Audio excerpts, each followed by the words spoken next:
11-12 वाजतील आपल्याला. चला चला, काय झालं काय आलं काय आलं, इकडे बघा दादा, इकडे बघा. आम्हाला आम्ही तो निर्णय दिला होता की 5 मार्च मंडळानंतर आम्ही जातो. आम्हाला सीपी साहेबांनी म्हटलं की माघार घ्या म्हणून. आता आम्ही माघार घेतलेला आहे.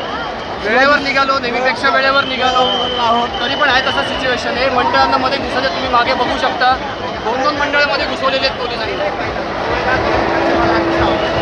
माती गणपती पोलिसांनी